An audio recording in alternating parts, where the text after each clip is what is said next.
ขอยกมือ10 นิ้วกราบนบนอบน้อมอย่างพระติรัตนเกี่ยวเจ้าตั้ง3 ประการอันมีพระพุทธพระธรรมพระสงฆ์อันเป็นสรณะที่เปิ่งที่เคารพนับถืออันสูงสุดในชีวิตกราบคารวะแตบไตไวสาปุญญาปารมีธรรม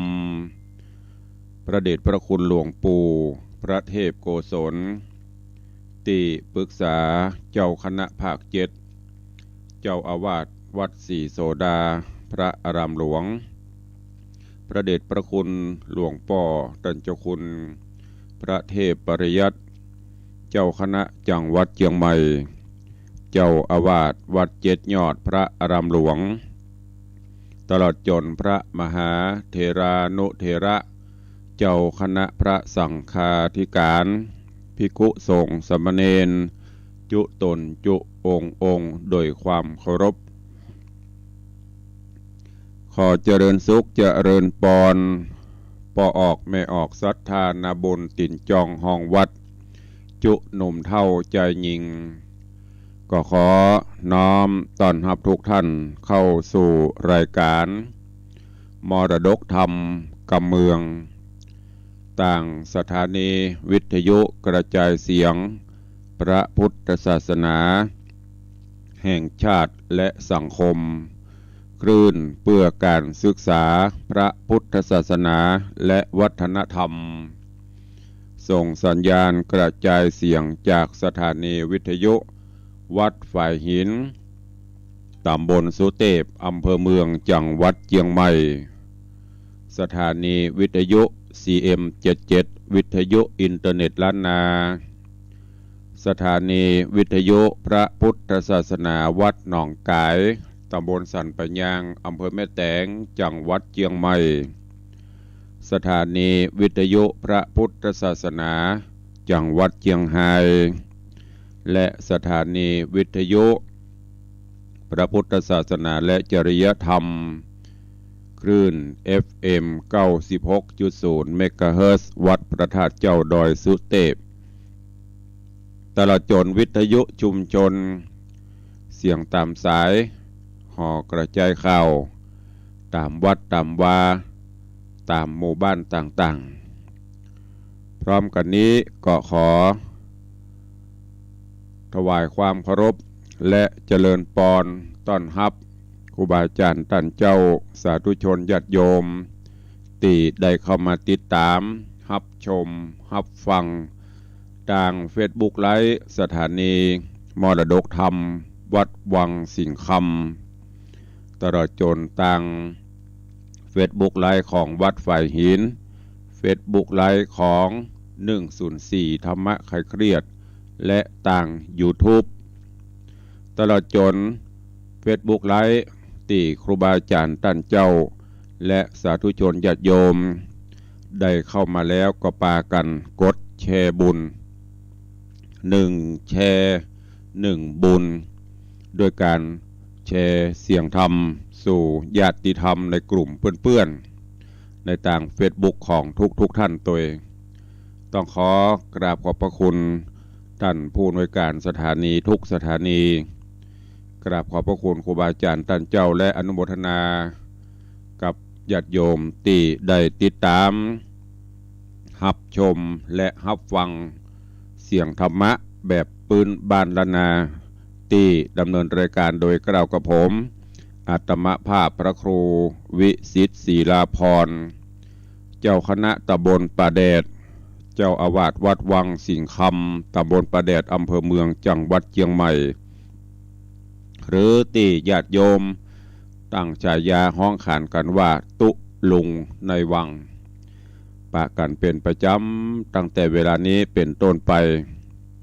โดยการฟังเสียงธรรมะสาระต่างๆและข่าวสารที่ได้นำมาอู้มาเอ่ยให้กับทุกท่านได้รับทราบวันนี้อากาศเย็นอุณหภูมิก็ลดลงเดือน3แฮมมาแล้วก็ขอให้ทุกท่านได้ดูแลสุขภาพร่างกายให้ความอบอุ่นกับร่างกายน้ำ ที่จะดื่มที่จะฉันถ้าเป็นไปได้ก็เปลี่ยนจากน้ำเย็นมาเป็นน้ำร้อนน้ำอุ่นเนอะก็จะให้อุณหภูมิในร่างกายเราอบอุ่นขึ้นและก็ขอให้วันนี้เป็นวันแห่งความสุขของทุกท่านขอให้กิจการหน้าที่ต่างๆที่ตอนทั้งหลายได้กระทำบำเพ็ญได้ประพฤติปฏิบัติอยู่ก็ขอให้มีความสุขมีความสำเร็จผลส่วนท่านที่กำลังเดินทาง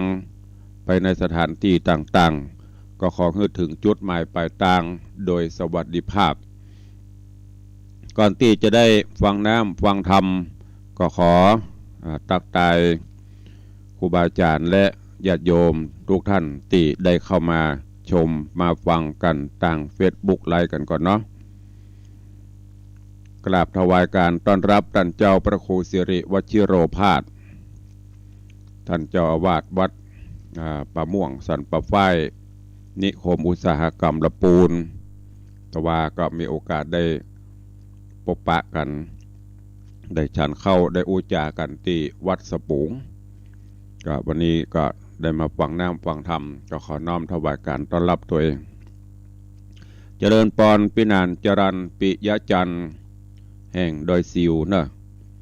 ปินานจรันปิยจันทร์บ้านดอยซิวนี่ก็ได้ติดตามรับชมรับฟังมาโดยตลอดนอกจากนั้นก็เจริญปอนพี่หมอมัฒนาอัมพันธ์กับไวสาเจ้าหลวงพ่อธรรมประครูเจริญปอนเนอะเจริญปอนคุณโยมโยมแม่จันดีวิสุทธินันท์กับไวสาเจ้าท่านพระครูเจริญปอนโยมแม่ยำโดยเนอะเจริญปอนโยมพี่จัญญาฟองซักกำลังเข้ามาชม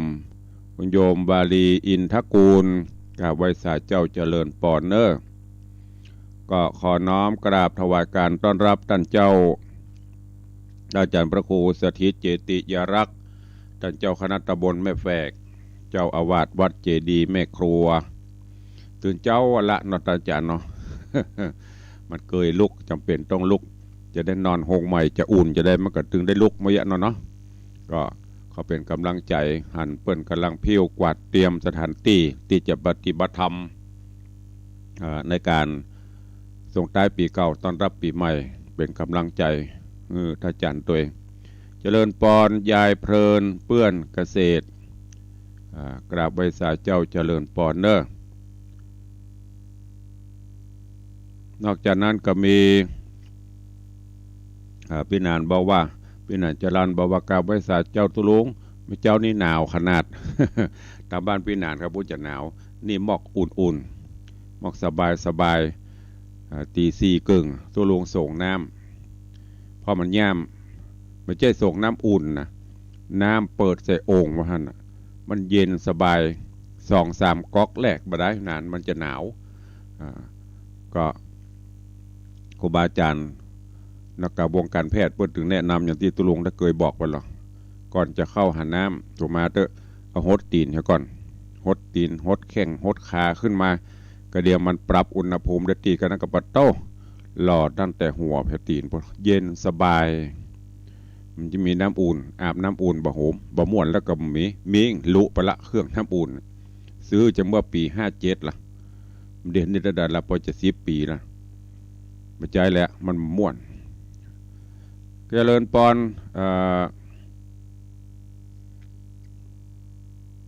คุณโยมอัมพลรัตตากำลังเข้ามาชมถวายการต้อนรับท่านเจ้าสิทธิชัยอินทวันโนนี่ก็เป็นพระหนุ่มกำลังพัฒนาใบสาไปกุฏิกุแห่งสร้างบารมีธรรมก็ขอเป็นกำลังใจตัวถ้าหูปฏิไหนก็โสดมาวังสิงคำให้ฟังเนอะ เจริญปอนคุณโยมจรัญสุธาโดยเต้นพระผ่าหลวงนี่ก็ติดตามรับฟังรับชมกันตลอดโยมปีอภิวันกราบไวสาตุลงสาธุเจริญปอนเนอร์แล้วก็มีโยมชนจันทร์ซอนคำปเลียงธนวัฒน์แม่เลี้ยงทัดพิชาสุสิงคำกราบไวสาเจ้ายำเจ้าตีนฟ้ายกดีใจ จะได้ฟังน้ำฟังธรรมคำสอนสาธุสาธุอนุโมทนากับพ่อเลี้ยงตัวดูแลสุขภาพด้วยเนอะปฏิบัติงานยามเจ้าอากาศเย็นนะไม่เลี้ยงตัวไทยลูกละซักผ้าซักหัวปรับปรุงบ้านเปิ้นเจริญปอนคุโยมนวลสิริหินเขียวกราบไหว้สาเจ้าท่านพระครูสาธุเจ้าเจริญปอนเนอะแล้วก็มีโยมจันทร์สายแปลงหลวงโยมแม่ครูเหรียญทองจันทีกราบไหว้สาเจ้าเจริญปอนเนอะนี่กำลังเข้ามาชมมาฟังกันทางเฟซบุ๊กไลฟ์ขอบคุณทุกท่านตัวก็วันนี้ก็เดียวใต้รายการเขาก็มาพบกันแห่งกรรมตอนนี้ตักตายครูบาอาจารย์และญาติโยมตั้งหน้าเฟซก่อนก็จะได้ฟังน้ำฟังธรรมแล้วใต้รายการก็จะได้แจ้งข่าวสารและก็ตักตายพี่น้องFC แฟนรายการที่เข้ามาชมมาฟังเจริญปอนแม่เท่าบัวเงินบุญชัยตัวเนอะตะกี้มันได้ตักสกรรมสุมาเถอะ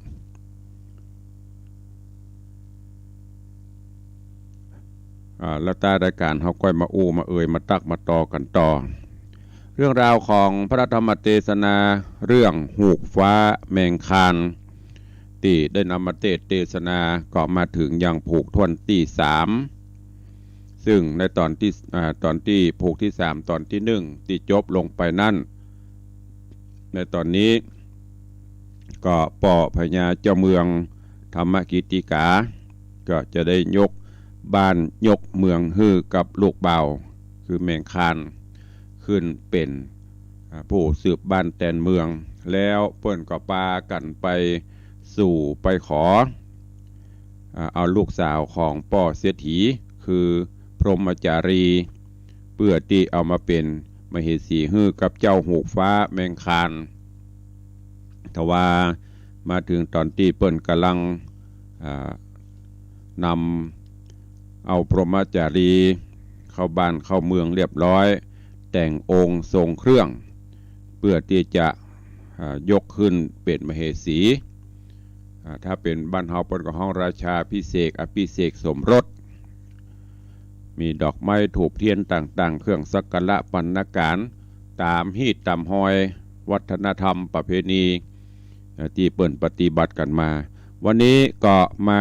ฟังกันต่อว่าหูกฟ้าแมงคานจะดำเนินการไปจะใดก็กราบครูบาอาจารย์และเจริญปอนญาติโยมได้ติดตามรับฟังพระธรรมเทศนาปืนบ้านล้านนาเมืองเหนือเรื่องหูกฟ้าแมงคานในผูกที่3ตอนที่2เป็นลำดับไปณโอกาสบัดนี้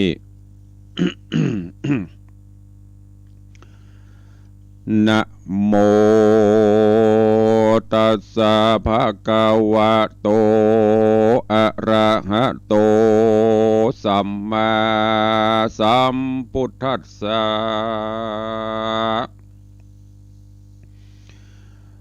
สาธุโบฟังลาโสตุจันนะสัพปุริสะตังลาย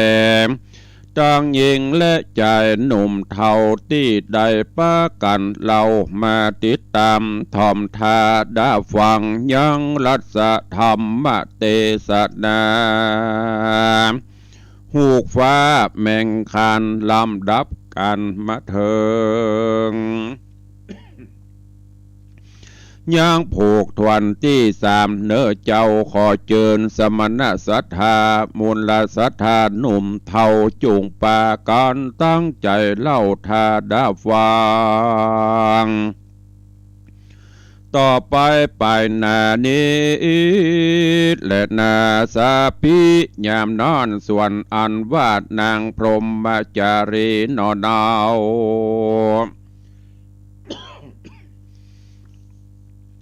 ก็ถือเอาขันเข้าตอกดอกไม้ไปโนบขาบไว้อำลายังปิตามารตาเป็นเจ้า ว่าอัมมาตาตะปิญาคาแดปิตามันดาเป็นเจ้าตนมีกุลมากเราอนันตาบาดนี้นะข้าลูกเต่าจะขออำลาขอได้โอดสาขอได้โอดโตสาน้อยใหญ่แก่ข้าลูกไทยยิงเดียวแดดเตอะว่าอันมาตาปิตะโรในกาดละยามนอนส่วนอันว่าสองพ่อแม่เศรษฐีคำได้ยินลูกบุญนำลูกลามาจากกรรมขับมาจะจ้อยสองเจ้าจริงตอบลูกน้อยทิตาวัดดูราสรีโสภาเหยอ่อนหน่อยเจ้าลูกแม่ยอดซอยหักสุดใจ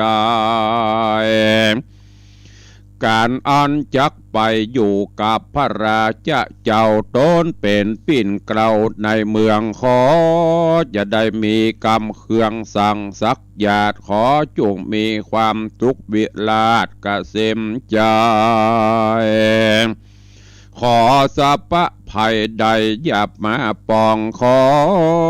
จงหือไปไกลจากห้องสันดานขอจงประกอบไปด้วยความสำราญ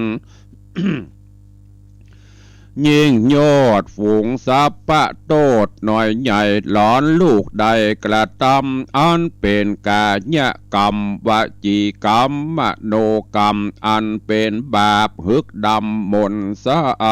วโตดอนันต์แล้วแม่นว่าน้อยหน่อยเต้าเส้นผมสองอุดมพ่อแม่ก็ขอโอดแผ่อภัยขออย่าได้เป็นจังไรติดแปดขออย่าได้มาแขวดติดไปตั้งแต่กาลละนี้ไปเมื่อนาขอฮือลูกลายิงเดียวจงเมจิตใจเนวมันแก่นอย่าได้รีบเล่นพระหนีฮือลูกไปดีก็สร้างดังคนตัดไม้ห้างแป่งกุยฮือมีน้ำโบย8 ลูกเฮอได้สร้างปลูกส้มหวานเฮอได้ยานหันดีอยู่เฮอได้ยานหันนี้อยู่เฮอได้เลี้ยงปู3 คนเฮอได้หูมน3 ดันเฮอได้เลี้ยงหัน3 ตัวเฮอเลี้ยงงัวแสนคอกเฮอได้เลี้ยงวอกโมเฮอได้เลี้ยงวอกมงกุฎตาจ้างหุ่มปลาจุ่มตื่นปังเป่าคอสะลีลูกตาเอาจงมีใจบานโอดแป่งใจบานเพื่อพอกึดสร้างต่อกรรมดีเมตตาผานีแผ่กว้างอยู่แทบข้างสามิกาเฮอลูกน้อยฮักเจ้าวาราชเปียงตาอยู่ฮักษากายวาจาเฮืองามอย่าได้ฮือบีบานเหี่ยวแห่งอย่าได้กำบ่อยำอย่าได้กำบ่อยำแยงพิษแผกเป็นกรรมร้ายแรกแก่เสนาอันว่ากรรมมุสาจุไล่เป็นกรรมเบี่ยงบายโลโหวังพรางอย่าจากรรมเบี้ยวบางฮึกหยาบกรรมพระบาทเจ้าผัวควันขอฮือจอมทำแห่งพ่อแม่ได้มีกรรมคุณนาแผ่เจ้าเฮือนอันจักเอือนจากกรรมอันใดจูงได้อู้กรรมใส่เพราะใจดังมิตรสหายมวลโมอันมนาพร้อมสู่อยู่ในเกหาฝูงญาติกาบมวลโมอาลัยหักนางนอกูบัวไข่อันจากพระไกลต้องเต้าไปอยู่เป็นเจ้าสะเวยเมืองก็มีแลนา ตาในกาละยามนอนอันวาเสนาอำมาตย์เขาก็จัดแจงแต่งราชสารทีตกแต่งคาดีเป่าหังยังเสนาจ้างจุมระทาโยธาเตียวตินพร้อมแล้วก็อ่านเจอ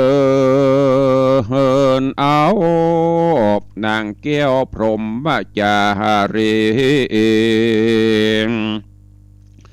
กับตั้งหนอบบุญมีแมงคานโปธิราชสะเวยเสด็จขึ้นนั่งจ้างมงคลตัวอาจชื่อว่าตันตาอันมีสรีวันนะบ่องแผ่วงามดังแก้วมะนีวันมีปากตินมันแดงระเรือจ้างไปสารเชื่อตัวเดห้องแล่นสามตีอาจยามนอนอำมาตย์ผู้ใหญ่ก็สั่งยกย้ายไก่กานำขบวนเข้าสู่ปาราเวียงใจฝูงคนลำไหลตัวไปเป็นหมู่ติดตามไปสู่สะโซนฟูงจ้างมาปนรถราดเสียงดังอุดอาจตือคนนันลือสะนันกองพับตัวต้องรัฐา ลางพ้องก็เว่เข้าสู่กาดเอวระราดทำหาเถิงยังจินป่าไก่ต้มลางพ้องทำหาหมากส้มหมากขามลางพ้องทำหากินเขาลางพ้องเสาะกินเหล้าสุราตามมักกากองกาดตราบเถิงคุ้มราชวังนายเขามักอันใดก็ตามใจชอบสู่หลังพ้องเต้นอยู่ภายเจิงเนี้ยละเลิงกวาดหลังพ้องตีกองปัดหอยสังพ้องตีละกังปีห่อล้างพองนอนนาก็ยุบถือพลามือกับดาบยอฟ้อนหยาบนำตา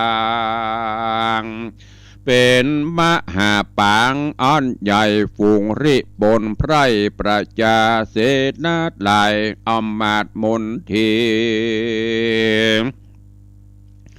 คนยิงใจมีละลุมคนเท่าแก่หนุ่มแล้วลำแต่งตัวงามสะอาดพร้อมกันนำพระราชบูตากับนางสลีกัญญาดอนนาเอาออกจากเหือนป้อเจ้าเศรษฐีตลาดเถิงมหาปุรีแห่งห้องเขาจอดภาษาต้องหอใจบนวังในใหญ่กว้างเข้าไปนบพระเจ้าจ้างพญาธรรมกิติกาส่วนสุนิสาสะไปใหม่ก็นบน้อมไว้พระป้อไทยเจ้าเมืองว่าคาเดพระบุญเรืองป้อเจ้าบาเนข้าลูกเต่ามาเถิงเพื่อขอเปิ้งบุญเรืองเป็นเจ้าตราบต่อเต้าอย่าว่าจีวังเดชทันลาโสลาจาส่วนอันว่าพญาธรรมกิติการาชกับนางพญานาคไทยตนมาตาได้ยินกรรมโอระสาลูกสะไปมากราบไหวตนสาจริงไขกรรมจะจื่นจ้อยว่าโดโหลายอดซอยลูกเฮ้ยเจ้าจงอยู่จมเจยเสพสั่งในภาษาดกวางหอคำ กับองค์จอมทำตนพาเสดอย่าได้บังเกิดทุกขีขอจุงฮือมีฤทธีอนุภาพเตจะจราบรุ่งเรืองรายจงมีความสุขใจบ่เศร้าได้อยู่สะเวยเป็นเจ้ากินเมืองทัลลายามนอนนางบุญเรืองพรหมจารีสะไปก่อนนบขาบไว้แต่ป่าตาแล้วก็อำลาส่องเจ้าราอาจเข้าไปสู่ห้องราชพังกากับเจ้าฟ้าแมงคันวันนั้นแลสาปีส่วนอันว่านางพรหมจารีนอดเนากันได้เข้าไปสู่เตรียมองค์กับหนอพุทธองค์เจ้าฟ้าคือว่าพายอดฟ้าแมงคานนางก่อกาตำวัดกันอุปถากยังเจ้าหน่อยราชสามิกาตั้งสององค์ปิตามาตาบาทเจ้า ตกค่ำเจ้ายามวันบอกมีกาพันจุมือโดยความซื่องามดีตามแบบปิมมีแต่เก้าอันปอแม่เจ้าหากบอกสอนปานนางจอมขวัญหน่อยนาดปฏิบัติดาวราชสามิกาบดได้ประมาทลาสานางก็เป็นที่ปิญะสิเนหาแห่งสามิกาและพ่อแม่ตาลาบเถิงเต้าแก่วงศาตังฝูงเสนาอำมาตย์ไพรฟ้าราชตังมวลก็มีแลโซโฮโอโฮโอโฮโอลาจาส่วนอันว่าพญาธรรมกิติกาได้โยสะเวยปาลามิ่งกวางทรงเสพสังนานมาโตนพระกษัตราเป็นเจ้าจักมักไรเหือลูกเต่าแตนเมืองพระบุญเรืองต้นใจจริงเรียกใจสั่งใจเสนาหือมาผสมจุ่มนมกันในโรงกันอย่าจะย้ำนอนเสนาอำมาตย์ก็มาพร้อมในห้องราชพังกาตนพญาจริงบอกกล่าวว่าดูราเสนาอำมาตย์อันว่าตนเฮาราชนี้หากเท่าเกจะลา จริงใครโป่งราชาพิเศษฮือสองแก้วเกตลูกเต้าฮือได้เป็นเจ้าสืบแตนเมืองเป็นพญาเรืองภาพดาวฟุงอำมาตย์เหล่าเสนาจากหันเป็นดังเรืออันจาว่าญามนั่นเสนาอำมาตย์ตั้งหลายก็พร้อมกันย่อมือถวายไว้พระบาทว่าเตวะคาเดพระราชเจ้ากรรมอันพระนอนเนาไขจามว่าจักฮือเจ้าฟ้าแมงคานอันเป็นเผ่าปานลูกเต่าได้นั่งนิดเนาสะเวยเมืองผู้ฆ่าตั้งหลายบอกเครื่องสักญาติเหตุว่าพระพุทธา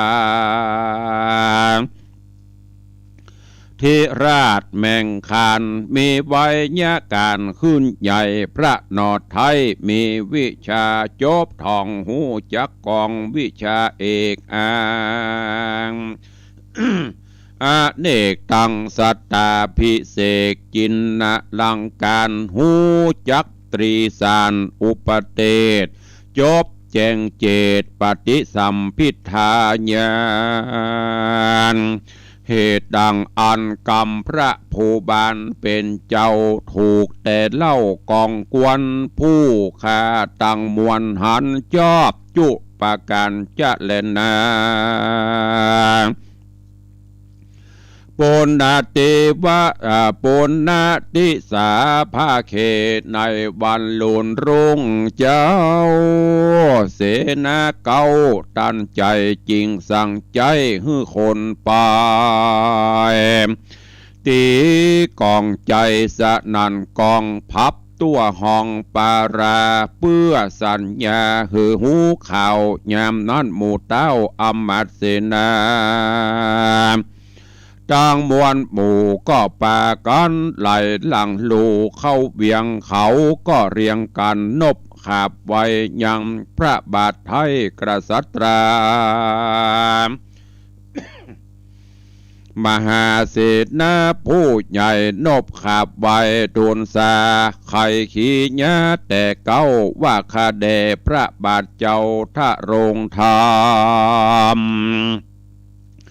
อันจักฮือตนองค์คำลูกเต่าได้สืบสั่งเล่าสะเวยเมืองขอฮือหมู่เสนาคนการจูงรีบแต่งดาสร้างยังภาศาสกว้างห่อใจฮือประดับไปโดยแก้วประจิตแล้วด้วยคำ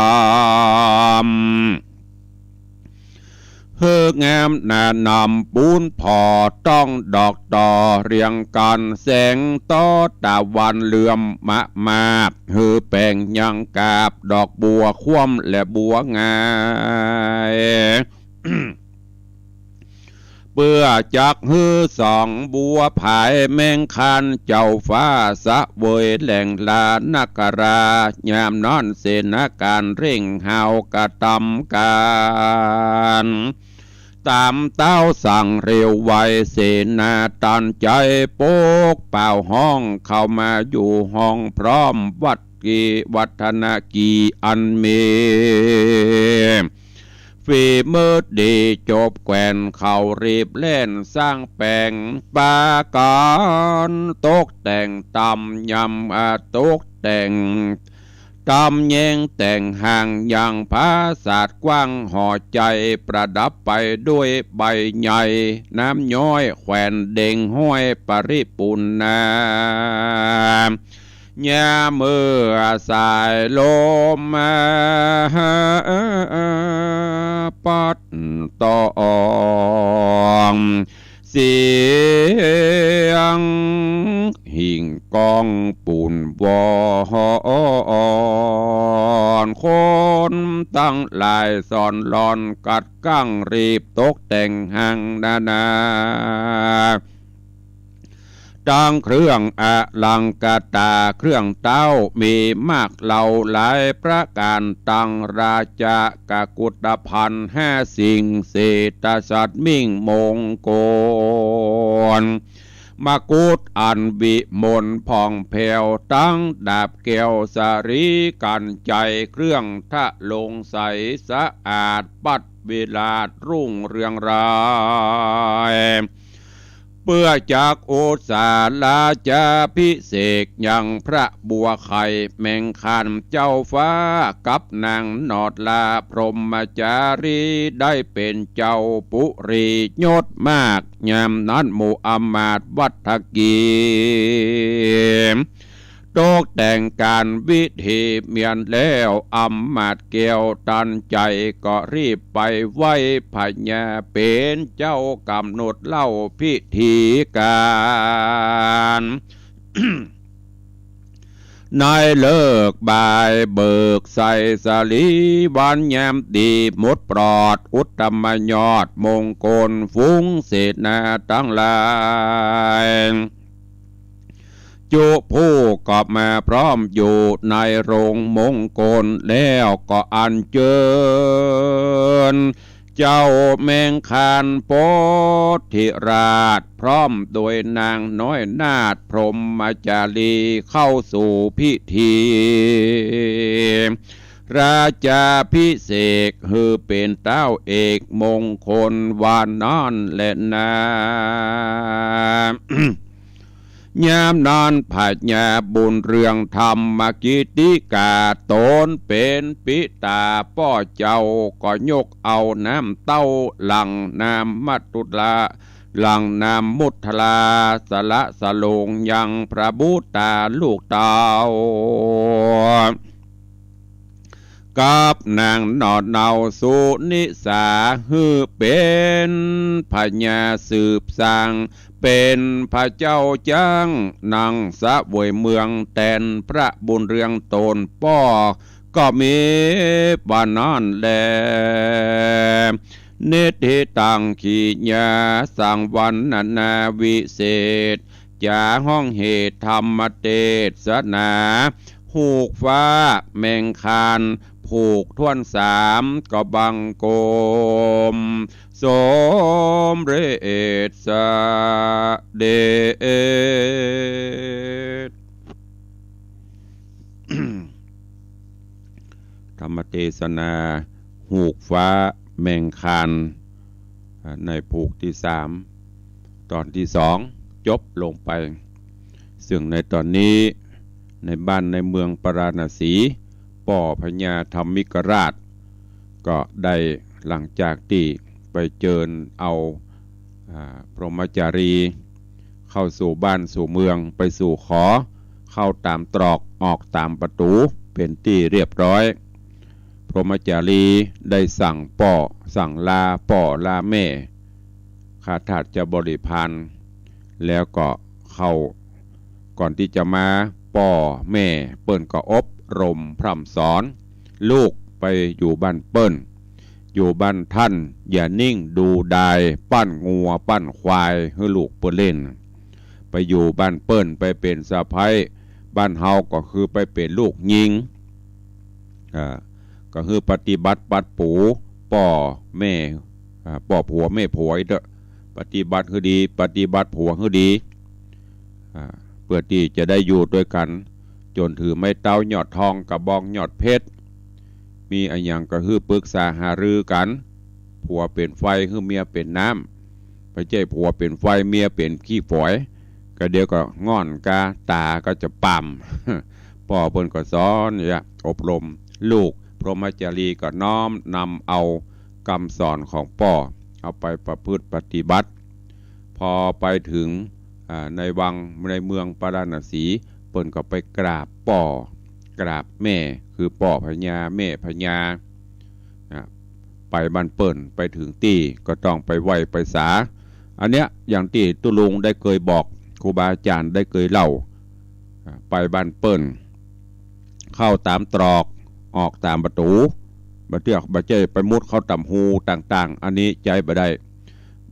เหมือนอย่างลูกหลานตานเต้าบ่เดียวจะมีฟงจะมีแฟนจะมีผัวมีเมียมีกู้หรือที่เขาจะว่าอันแฟนนั่น อย่างพอเลี้ยงเพราะว่ากระเป๋าแบรนด์แฟนทิ้งนั่นระวังเขาดีไปบ้านเปิ้นไปไหว้ป่อไปไหว้แม่จะปิกเขาไปบอกไปลาเปิ้นเข้าตามตรอกออกตามประตูตามหูมันเป็นสิ่งที่ดีพรหมจารีกับฟังกรรมป่อกับแม่จะยะในตอนนี้ป่อพญาก็จะได้โป่งบัลลังก์โป่งสละราชบัลลังก์ละจะฮื้อแมงหูกฟ้าแมงคานกับพรหมจารีเนี่ยขึ้นนั่งแต่นบ้านแต่นเมืองปกครองบ้านปกครองเมืองไปเรื่องราวจะเป็นจะได้ก้อยติดตามฟังกันในหูกฟ้าแมงคานในตอนต่อไปเนอะตอนนี้ก็ขอโป่งวางไว้แต่เพียงเต้าอี้ก่อนติดตามฟังไปแล้วก็เก็บแกะก้อนไกเอาสาระเอาแก่นสารน้อมนำไปคิดพิจารณาเนี่ยการอยู่ด้วยกันถ้าเขามีศีลมีธรรมนะบอกว่าผัวบอกว่าเมียต่างก็มีศีลมีธรรมอยู่ด้วยกันรับรองไม่มีเรื่องราวใดๆเกิดขึ้นติ่มมีตึงวันนี่มันมีอะไรอย่างสักอย่างไม่ได้เอาศีลเอาธรรมมาปฏิบัติถ้าเขาปฏิบัติตามศีลตามธรรมซื่อสัตย์ต่อกันครอบครัวนั้นจะมีความสุขฝากไว้กับทุกท่านตัววันนี้เวลาก็เว้ยนะ โทรป๊อปแป๊บป๊อปแป๊บก็เดี๋ยวก็จะหมดเวลาแหมก็จะได้ ก่อนที่จะได้อุจาพี่น้องศรัทธาตั้งบ้านตั้งจองแล้วก็ประกาศข่าวสาร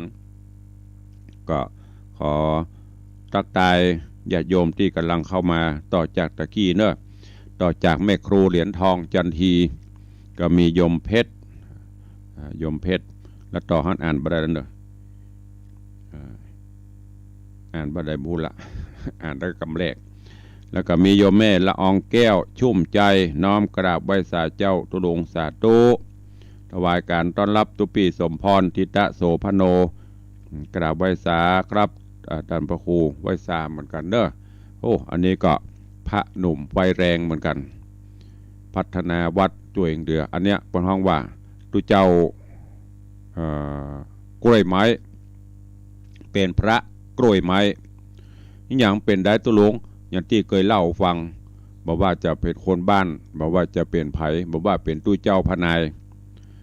ไปอยู่ที่ไหนไปติดที่ไหนถ้าไปติดเป็นกล้วยไม้ก็จะทำให้ต้นไม้ต้นนั้นงามขึ้นยามออกดอกถ้าไปเป็นกาฝากเหมือนมานานต้นเกาตายคำว่ากล้วยไม้ก็คืออยู่ที่ไหนไปอยู่บ่ได้บอกว่าจะเป็นตุเจ้าว่าจะเป็นพระเนนว่าจะเป็นเจ้าบ้านเป็นอย่างก็จ้างพยายามเป็นกล้วยไม้ ไปอยู่หั่นอยู่นี่อันไหนที่ทำได้ก็ทำไปสร้างไปช่วยกันไปอย่างที่บอกตะกี้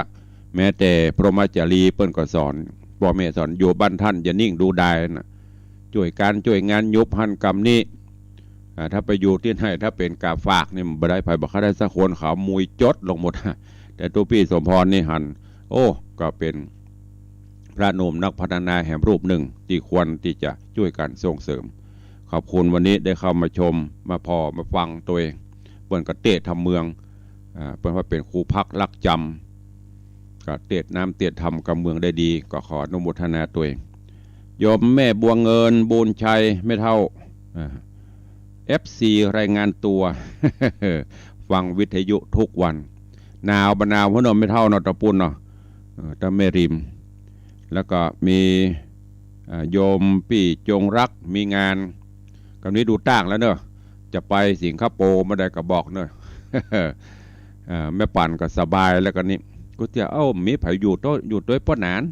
เดี๋ยวนี้ป้อนานก็ไปสวงสวรรค์ละโยมปี่จงรักก็ดูตั้งแล้วกับนี้ดูตั้งอย่างดูตั้งไปเกลือเข้ามา อูเล่นได้เนอะโยมปี่เพื่อจะไปดูแลหมาดูแลแมวที่วัดใจสถานอุปธรรมอุปถากวัดตัวเองกับนี้ดูต่างละฟังเตี้ยฟังตะเล่เตี้ยก็เดี๋ยวใจเย็นเวลาโทรบัดโทรนะเดี๋ยวก่อนกำลังอู้มันยกฟังเตี้ยฟังโทรเตี้ยใจเย็นนะถ้ามันตะเล่แล้วมันหยุดถ้าเปิ้นว่าใครจะอู้ตัวลุงเอานั่นโทรมาถ้ากำลังอู้อยู่ห้ามโทรเตี้ยมันขัดจังหวะกำลังอู้ไปแล้วมันลืมไปเลยเพราะมันไม่มีสลิป โยมพี่จงรักมีงานเนอะ ตอนนี้ไปก็ตั้งอกตั้งใจปฏิบัติงานในด้านพระศาสนาถ้าจะไปสิงคโปร์เลยก็กริ่งมาพร้อมละของตะลุง3 เข็มละจะ4 เข็มนะ สาธุ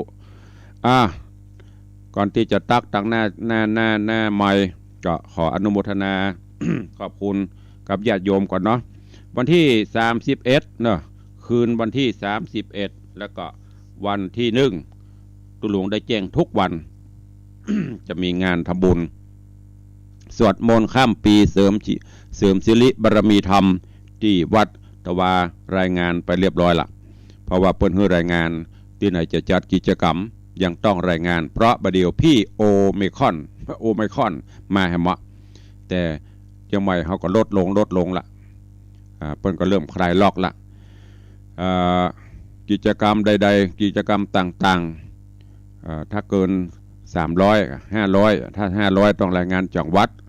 อันนี้ประมาณ100 ป่ายก็ของเฮาเปิ้นก็อนุมัติให้จัดไปก็ไปลืมเด้อใครจะมากินห่วมตันเติงมาฮับของดีตุลุงไปแจกคนได้มากับได้ต้องมาเอาคนเดียวขอบคุณอนุโมทนากับโยมพ่อเลี้ยงธนวัฒน์แม่เลี้ยงทัดพิชาสุสิงคำมหารัตนาอุบาสกอุบาสิกาแต่ว่าพ่อเลี้ยงแม่เลี้ยงได้นำปัจจัยแถม 30,000 บาท มาถวายเพื่อเป็นเจ้าภาพเก้านะ ในการปิดทององค์หลวงพ่อพระมหาอุปคุตเถระเจ้าแกก็เปิดเฮือยัดสถานบุญเขาได้ห่วมกันเนอะ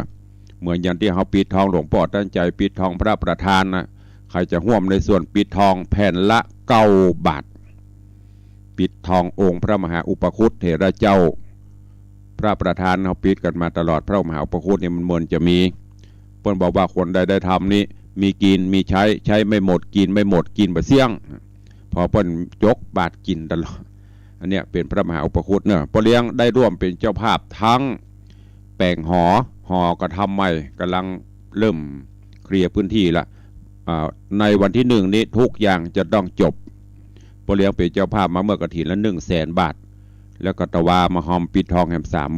30,000รวมเป็น130,000 บาทญาติโยมไผจะให้จะหอมต่อบุญต่อกุศลกับพ่อเลี้ยงแม่เลี้ยงก็เจริญปอนเจิญเนอะที่เข้ามาก็มีโยม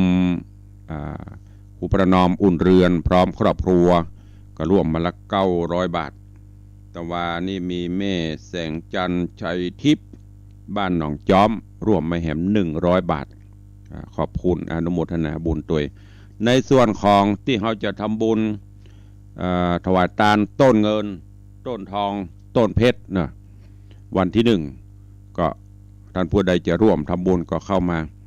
ถวายทานกันได้ทุกวันขอบคุณทุกท่านที่ได้เข้ามาติดตามเดี๋ยววันพุธตุลุงจะประกาศตั้งแต่ต้นมาหมดเนอะวันนี้เวลามันจะหมดละมันจะบัตันเหลือเวลาแถมน้อยเดียวเดี๋ยวพี่น้องต่างบ้านต่างจองจะได้ตักได้ตายได้อู้ได้จ๋าก็ขอบคุณด้วยแล้วก็วันที่9 มกราอย่าลืมเนอะป้ากันตีวัดฝ่ายหิน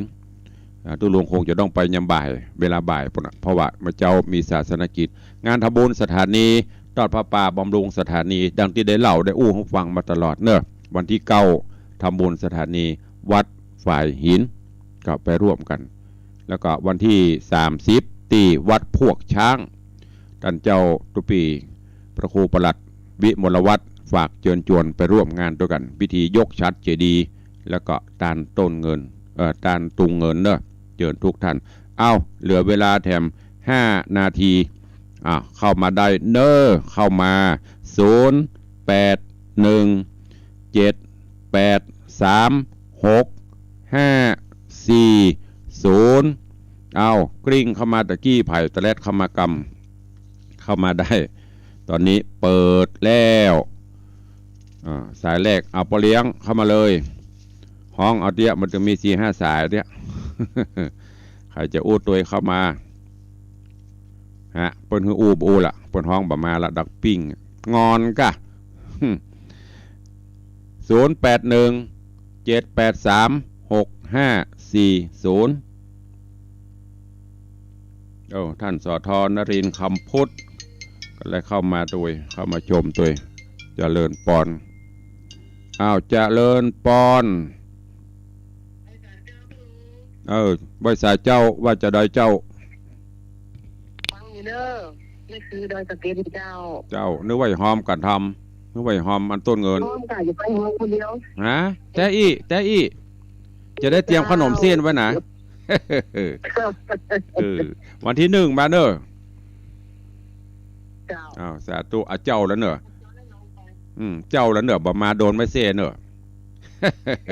ว่าเล่นบ่ได้ว่างก็มาบ่ว่างก็เป็นหยังเด้อเจริญปอนสาธุจากแม่คือดอยสะเก็ดพ่อเลี้ยงเจริญปอนใบสาขาใบสาครูบาท่านเจ้าที่ตนตัวองค์เนอะจะได้ฟังท่านพระครูเฮาและFCเปยขอบคุณเนอะที่ทำบุญร่วมกันใบสาขาประการนะดีแต่ดีว่าทำหุงเนี่ยว่าเนาะเลี้ยงเป็ดเลี้ยงไก่อย่าไปเลี้ยงหลายว่ะเลี้ยงสัก2-3 ตัวเพราะว่าเลี้ยงวัวเลี้ยงควายเลี้ยง10,000 ข้อว่ะเลี้ยงห่านแต่ดีว่าเนอะวางไปกำลังจะ3 ผูกอยู่ โอ้ ทางแหมนักอยู่ เนื้อได้ฟังน้ำนำคำสอน สา ไอ้ ธุ สาธุกำลังใจครับ บุญรักษาบารมีคุ้มครองเด้อสาธุสาธุก็โยมพ่อเลี้ยงมหารัตนอุบาสกขวัญและกำลังใจเอาน้องแต้นว่าใด สาธุฟังจุดเจ้าว่าเลยตอบไปเรื่อยๆตอบไปเรื่อยๆตอบไปเรื่อยๆห้ามขัดห้ามละห้ามยั้งว่าไปเรื่อยๆไอ้ปีนี้ลูกจะมาเจ้าได้ไปหลายปีสาธุครับพอดีลูกสาวก็ย้ายมาอยู่นี่แหละอยู่สันปะตองแล้วเจ้าดีละจะได้เป็นโชเฟอร์ได้ทำงานโครงการพระราชดำรินี่เจ้าสันปะตองโมทนาสาธุยินดีด้วยเด้อเจ้าแสดงความยินดีด้วยถวายกำลังใจเจ้าสาธุโยมแม่ปราณีพยัคฆ์ไคหพลวันนั้นเปิดมาหอมเรียบร้อยละเดี๋ยววันที่1จะเข้ามาแหมก็วันที่1เขาจะมีพิธีร่วมกันถวายตาลต้นเงินแล้วก็ลวดทำบุญถวายหอพระมหาอุปคุตนิมนต์เปิดขึ้นประดิษฐานบนแต้นเอาเด็กหญิงจันคำว่าได้แล้วก็อันส่งอันปฏิทินมาคือแม่ด้วยเนอะไปส่งตัวเรื่องสตางค์ยังหอนซอกบาทเถอะว่าอันกะว่าอยากกะตั้งมาได้เดี๋ยวไปส่งเถอะหอมเวลาเราจับใจเย็นหอมแม่อุ้ยมอนตึงพลาดแม่หอมอันตีทองพอพูดจะจับ200เนอะ20,000อย่าเจ้าสาธุมาทำไปอุ้ยทำไปก้อยเก็บเล็กผสมน้อยจากบาทก็เป็นล้านสร้างไปเนอะสาธุแม่อุ้ยหมอนจันคำแสงบุญเจริญปอนไว้สาครับท่านพระครูจากแมวนะครับผมฟังอยู่ตลอดครับนะฟังอยู่ตลอดครับขอบคุณครับอนุโมทนาสาธุแม่ออนฟังอยู่ตลอดขอบคุณครับแม่อุ้ยมอนเนี่ยโอ้โมทนาอันจะบอกตุลุงอันทาที่เปิ่มหูนะฮะตุเจ้านี่อุ้มม่วนฮะตุลุงจะอู้ตึงเสียวเล่นอุ้ยมอนหมู่ FC ที่เป็นแฟนพันธุ์แท้นะจนเขี้ยวเพื่อจะมีนั่นนะเพื่อจะหูตุลุงจะอู้จะเนี้ยอู้แทบผ่องเล่นผ่องหยอกล้อกันไปคนที่เปิ้นไม่ชอบเปิ้นก็ดึงไม่ชอบเปิ้นแต่ว่าคนถ้ามันไม่ชอบจะได้มันดึงไม่ชอบคนที่จะชอบหันเปิ้นก็ถึงชอบการอู้กันจ้าตุลุงตึงอู้จะเนี้ยเด้อบางพ่องกำลังเข้ามาจะโอ้ตุเจ้านี่อู้ไปเลยอู้มาม่วนนะใครที่ได้สัมผัสแล้วจะหูเองการอู้กันจ้าหยอกล้อไปใครฮือศรัทธาได้หม่วนได้งานไม่ได้มีเจตนาเป็นอื่นใดเนอะเอามีละกามีจะได้ลำลาเนอะ7 โมงตรงแล้วนะ มีไหมไม่มีเพราะมันตึงมีแค่เนี้ย FC รายการมีจำได้นะ1พ่อเลี้ยง2แม่เลี้ยง3แม่ปานี4แม่จันดี5แม่อุ้ยมอนจันคำวันเนี้ยนอกนั้นก็จะมาแซมเป็ดเตื้อรายงานเป็ดเตื้อแม่ครูเหรียญทองนี่ประมาณสัก15 ลายนอกนั้นฟังกันตุ้ยลุงฟังแต่บัดโทถ้ามันจะโทรมาได้ดักมาได้ก็จะโทรมันนะ ถ้ามันบัดดักบัดโทแต่ลามได้ที่ได้ยินเสียงตุ้งเจ้านี่บัดโทก็ไม่เป็นไรโทรก็ได้ไม่โทรก็ได้ไม่มีปัญหาเพราะตุลุงก็ต้องจัดไปตามหน้าที่วันนี้เวลาหมดเวลาแล้วขอนำรายการจากทุกท่านไปก่อนเนาะปะกันใหม่ในวันต่อไปอยู่ดีมีสุขมีโจกมีใจเหมือนกันจุตนจุองเนอยัตตาโรธรรมาวัฏันติอายุวันโนทุกขังพลัง